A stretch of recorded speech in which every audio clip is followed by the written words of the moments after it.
Shalom and welcome to another in our series of podcasts from Temple Beth Am, a dynamic center for conservative Judaism in Los Angeles.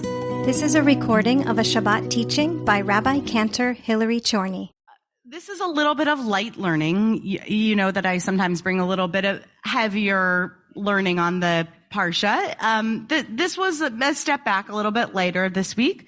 In enormous font, the way that it was printed here. So the people who have printed their own at home may have a slightly, I don't know if it's going to be easier or harder for you at home. I wanted to talk about two different relatively unrelated issues with Noach and the ark.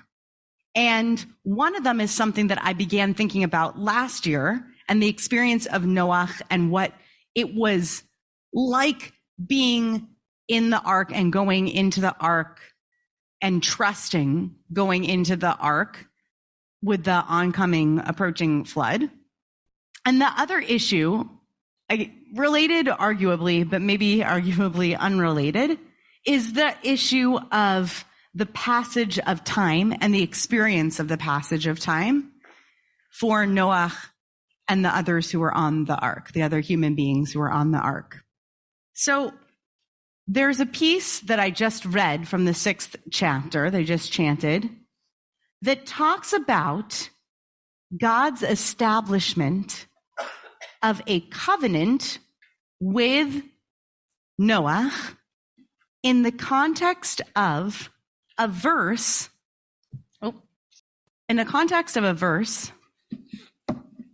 that has to do with God's encouraging Noah, giving him instructions to enter the ark. Now, God has to tell Noah both to get on the ark and to get off the ark. Last year, when we were very first coming out of quarantine summer, the very first time that anybody was coming out of a lockdown from Los Angeles, we talked a little bit during Parshat Noach about the experience in 2020, if you can believe this. A year ago, we were 6 months into the experience of COVID, and we were talking about the other end of this deal and how God had to tell Noach, no, really, it's okay to get off the ark, I promise. It's time to get off now. That study we can come back to another time. But of course, it would seem obvious that God had to tell Noah, okay, the flood is coming. It's time to get on. The context in which God tells Noah he's got to get on, though, is cause for a lot of commentators commenting on why that might be connected to the notion of covenant. So the verse goes like this. Vani, hineni mevi et hamabul. God says, I'm bringing the flood. Ma'im al haaretz l'shachet kol basar. Water's going to come and it's going to strike down all the living things, okay? Asher bo ruach chayim. All the stuff that has the spirit of life in it. Mitachat hashamayim, under the heavens. Kol asher ba'aretz yigva. Remember, we just had creation. We just did that this morning. Now next week he's up and destroying it. And then this verse, which you have on your source sheets as well. V'hakimoti et briti itach. But I will establish my covenant with you, and you shall, what? Uvata el hateva ata. Uvanecha ve'ishtecha unshevanecha itach.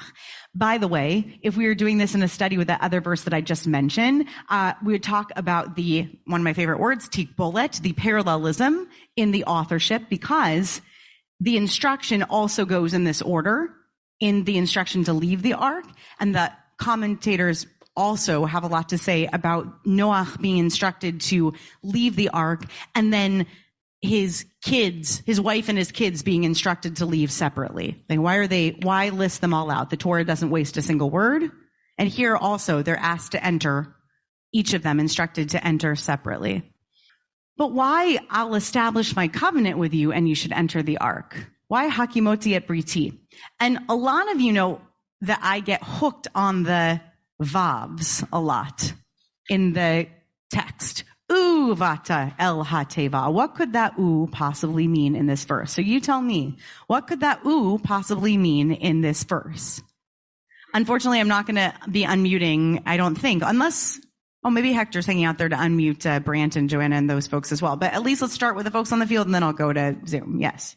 What could it mean? It could change it to the opposite, right? It could be vava yipuch. It could switch to the opposite tense, right? Vata could be the opposite. It could be but. It could be conditional. Right? A conditional. That is, right? A conditional. That is if. Great. That's great. Yeah, conditional. I like that. Vata el hateva. Good. I think that vav packs a lot of context here. Vata el hateva. I will establish va hakimoti. That vav in and of itself has a lot of power. And I will establish my covenant. And you will go to the ark. And then repeats, you and your children. So let's look at a couple of commentaries and what they have to say about why covenant is what's promised in this moment. Because we've seen covenant before, but that's only because we've read the Torah before, right? We've seen covenant before, but that's only because we've read the Torah before. Are there Jews yet? Nope. Have we met? Who have we met yet? We've met Adam and Chava.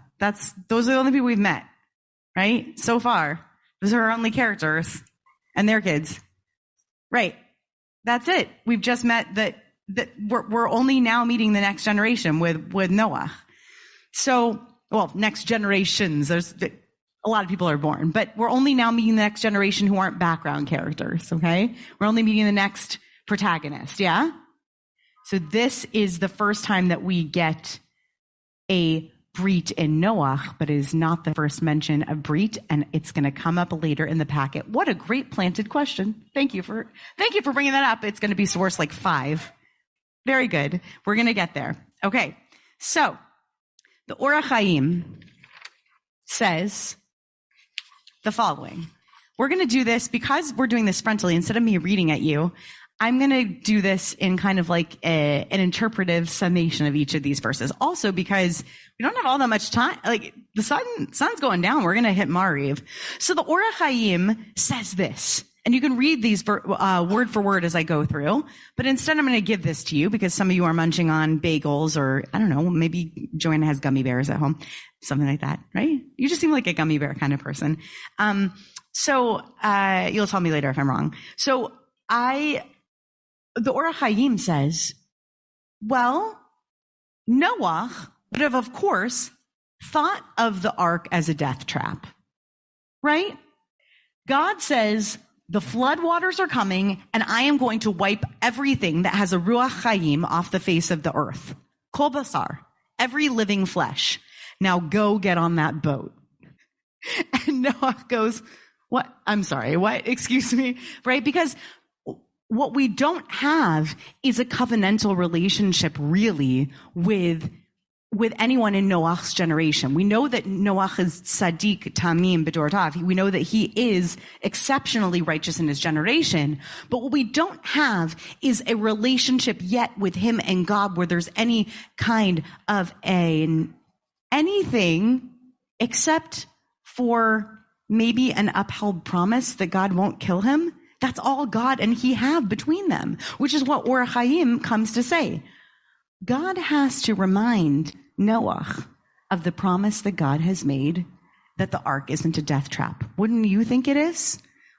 Getting on a boat to ride out onto to get on a boat as the floodwaters, remember, not to ride out onto floodwaters, to get onto an ark where the flood waters are going to rain down and then rise around you, right?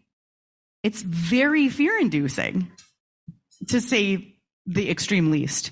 So, of course, he believes that it's a death trap, but this is his reassurance.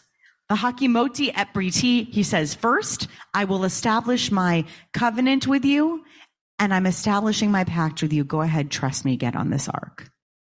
Maybe that was enough for him. And by the way, the Or HaChaim takes the time to say, and Rashi is very wrong, because he sometimes takes the time to say that. He says, Rashi understands that God is remembering Noah's good deeds. That's not the pshat.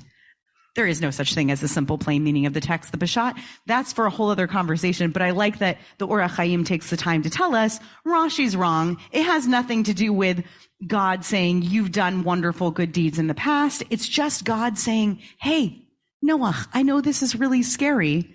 I'm establishing my covenant with you. Go ahead, get on board.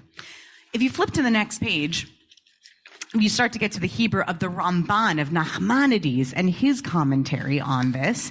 Now, the Ramban pops over to Ibn Ezra. The Ramban brings us Ibn Ezra on this.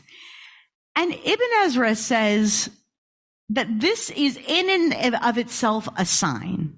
This is an oath in and of itself that God had actually sworn to Noah that he and his children won't die during the flood, even though that doesn't seem to be a clear promise at first.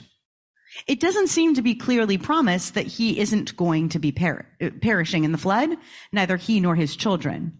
Now, this is by way of explanation of the thing that I said at first, right? Why list him and his wife and his children out, right? He says, V'hakimoti et briti ita uvata elateva. You're going to go to the ark, and it's going to be you, and it's going to be your partner, and it's going to be your kids, and you're going to be okay, right? This is his way of saying, you're all going to make it through this.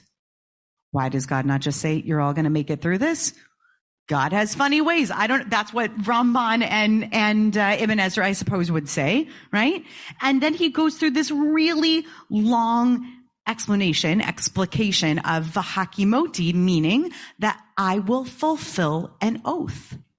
V'hakimoti is something beyond brit. This is something that we say, does this sound familiar? I have two chazanim sitting across from me. V'hakimoti et briti is something that we chant during the Zichronot part of the Machzor on both days of Rosh Hashanah. V'hakimoti et briti. It's a really meaningful pasuk, a really meaningful verse that we have in our literature. It's not just a verse about upholding a brit and a promise of God, but the v'hakimoti itself is about a specific oath that's been sworn. And in this case, it's an oath that's sworn under the circumstances between God and a particular character and his family. I am swearing you an oath. You and your children will not die in this flood. I have made you a promise. You can trust me. And again, I go back to this context of he's entering an ark. It's really scary. This is really scary. And he goes on for a longer explanation that we're not going to dive very deeply into, that we're going to roughly skip on the page 5 of 10, which is, because, long source packet, all about Berit, which you can read to on your own. And it's all about these different layers and levels of Berit and establishing covenant. But I thought that it was terrifically interesting that v'hakimoti itself, lehakim, is this idea of the establishment and upholding all rolled into one. It's not just Berit itself, but that it's the establishment and upholding of an oath between God and other people. So far we have the explanations that it's to quell the fears in Noah's heart. And then that is not just to quell the fears, but to swear an oath and a promise that's going to be upheld between God and Noach, and not just between God and Noach, but between God and Noach and God and each of the members of Noach's family, that they are going to survive the flood itself. And then we get to the next piece and Bob's question, ha'emek hadavar, which I was introduced to because I never studied the Nitziv before I got here, and Rabbi Adam Kligfeld had me breaking my teeth every Wednesday for about 4 years. We were studying it, Rabbi Ari Lucas and Rabbi Kligfeld and I were studying this together. This is one of the relatively shorter commentaries. This one is the explanation, Shebarach Hashem et Adam v'Chava. This refers specifically, this verse This v'hakimoti et briti, what does it refer to? You were prescient, or you read the packet very quickly. This refers to the blessing that Hashem gave to Adam v'Chava, gave to the first human beings who made it through that generation in Eden. And the consequence here is Noach and his family will remain alive. What's the contrast? What's the blessing for Adam and Chava? And what's the contrast here? Think about this. What's the end of Adam and Chava's story in the Garden of Eden? They got kicked out. It's the sort of the promise of mortality. It's the promise of and the punishment of pain. It's the punishment for misdeed and going against direction. And here you have an Ish Tzaddik Tamim B'Dorotav, who some commentators, though Ibn Ezra and Or Chaim, think Rashi's got this right, but Rashi would say being rewarded, right, for those righteous deeds, right? He's righteous. And so here it says there was a blessing that was promised in the Garden of Eden, and it's being fulfilled to a righteous person here. Oh, I love that so much.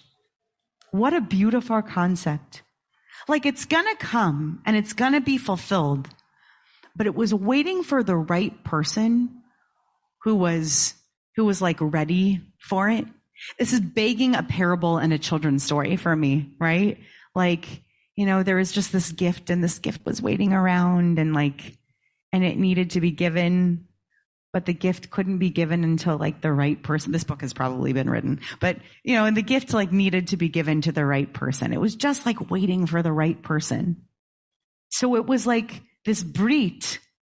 It's as if brit, which we know so differently. What do we think of brit as? We think of it as covenant for people, right? Right? We think of it as when we bring a child into our family.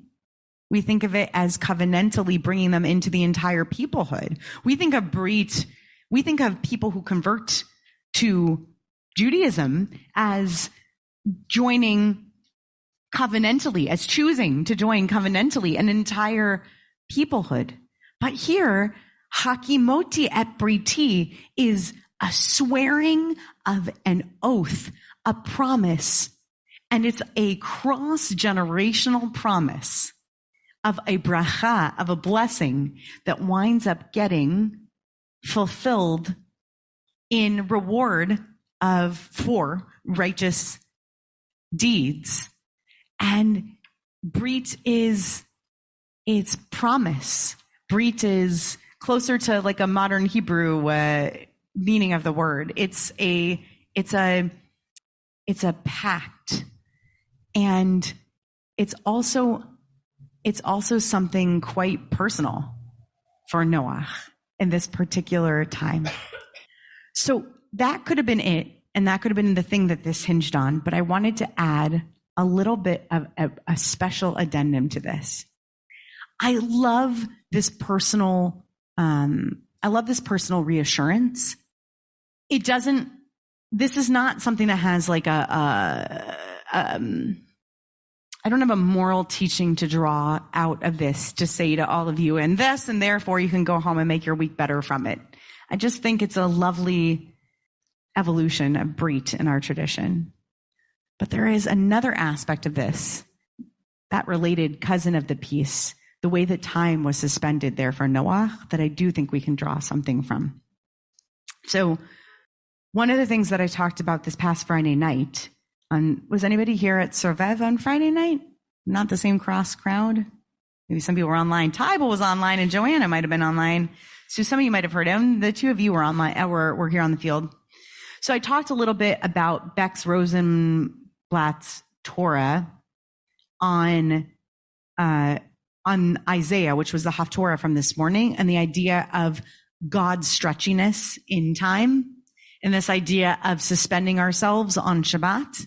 So God's expansion, the ongoing nature of creativity and creation, and how God needs to do tzimtzum each week, and so do we. We have to freeze ourselves in time every single week and believe that the world can go on without us. That's what we are all doing right now. We have to believe that we can cease our own creative selves the way that God did. We have to believe that we can make room for ongoing and evolving creation of the world, and also believe that we can freeze each week and let the world go on without us, and the world will still rotate, and it'll be okay, and allow ourselves to be specks in it. And time has felt very, very strange over the past while during COVID. There is not a whole lot of halachic literature that speaks very clearly to the experience that all of us might be having to some degree or another, being quarantined over and over again, feeling like the months have passed very quickly and also very slowly, not understanding the way that sleep sometimes overcomes us, and sometimes sleep won't come at all. We have insomnia that we don't understand. Like, it's as if like time is happening to us in different ways, because when our environments around us, when our environs don't shift, when they don't change, when we're stuck and locked inside, when Zoom is the same, right? When the meetings literally don't shift and the space doesn't shift, it's hard for us to track time in that way. Now imagine being inside the ark. Imagine being in the middle of a sea with no land markers, with no sun and no stars, because the clouds are above and raining down from the heavens, and there's pouring rain. And what good would a calendar do you, right? You're scratching perhaps, not notches on the wall, and that's all you got. What would time possibly have been? So I brought this beautiful responsum from a contemporary halachic voice, whom I love very much, and I sometimes turn to on bizarre topics like, what do astronauts do when they go to space, about a halachic conception of time? That's about as close as I can get to understanding what it might be like to be locked up inside the ark. And by the way, that's the reference that he uses too. He comes back to this parsha too.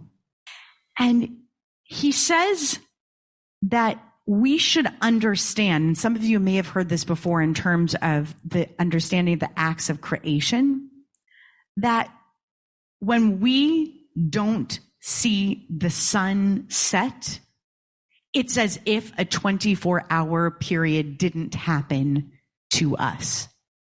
Time can be suspended. It's as if time is not happening in a normative sense. One must act when one is an astronaut, or, by the way, when one is in a place where the sun does not hardly set or set at all. One must fix their halachic times by the nearest location they can lock themselves adjacent to. That's what this responsum gets to. But the relevant idea is that they're in the ark, just as up in space, and just as I think a lot of people have experienced during this utterly bizarre time in our lives, it is possible to think of time as being suspended, particularly Shabbat time, as being a suspended time, even on earth, even when it's not actually up in space. And that a day isn't exactly a day. And he says, when normal time patterns based upon alternating periods of light and darkness marked by sunrise and sunset resumed, time continued as if it had not been interrupted, right? Then all of a sudden, part of what brought him peace again was time continuing and coming back to normal again. We don't know how much we need the basic functions of normalcy until we are missing them. We don't know how much we are thrown off by jet lag until we have the experience of being thrown wildly off on our basic functions. We don't know until we have an inner ear infection how much we can be thrown off by being dizzied just by standing up. We have basic functions that we go through the world and try to make it through and function based on kind of scanning what it is that's all around us. And Noah went through this only holding on to the brit that had been promised him by God, going into this place of fear. And that's sort of that thin thread that connects it to the beginning part of the teaching, this idea that Noach's only hope and Noach's only trust could come from that brit relationship that he had with God. And while he was in there, he didn't have anything tangential necessarily to hold on to. So what I get from this is the following. It completely rewrites for me that moment of the skies parting and the bird flying off and coming back with an olive branch. It's the return of a sunrise and a sunset. It's like the return of birds chirping again. It's the return of some sort of a diurnal setting to the body. It's the being able to sleep without melatonin. It's just going back to normative routine and feeling like a self again and feeling like a human being again and feeling like you can survive, because you can be alive but not really understand what's happening to your body and why you feel so very off kilter. And I think many of us have had that experience before. So when you get to the Parsha next Shabbat morning, or when you hear it this coming week in weekday services, I wish for you this vision of Noach emerging after this, understanding that the fulfillment of the promise from God isn't some sort of a blessing of magical gifts and heaps of gold or some sort of promise like we see promises fulfilled by, molten gods in other religions. What's the promise fulfilled from God to Noah? It's just that when the clouds part, he's back to sleeping again and he can eat again and the sun is going to rise again and the sun is going to set again and he's going to feel normal again. And that's my prayer too in this world. It's all I keep hoping for, and it's all I pray for when I pray for this new month that's coming up in this coming week. Honestly, it's what I'm praying for in this world. I don't need enormous miracles to look more miraculous than feeling like I can function again and like the people around me can function again, like school kids can go to school, like we can have a vacation every once in a while, like people can go and visit their parents when they want to visit their parents, and we can just go and walk about and go to a park and be. So that's my prayer, and it's my hopefulness for Noach. It's this return to normalcy, that God is the establisher of a covenant, of that oath, and comes back, and that we can feel it once again in that normalcy of our world. And that's where I am with Noach this year. And thanks for learning that with me and being with me in it. You have been listening to another in our series of podcasts from Temple Beth Am, a dynamic center for conservative Judaism in Los Angeles. If you enjoy these podcasts, we invite you to write a review on the Apple Podcast site or wherever you get your podcasts. For more information about Temple Beth Am Los Angeles, go to tbala.org.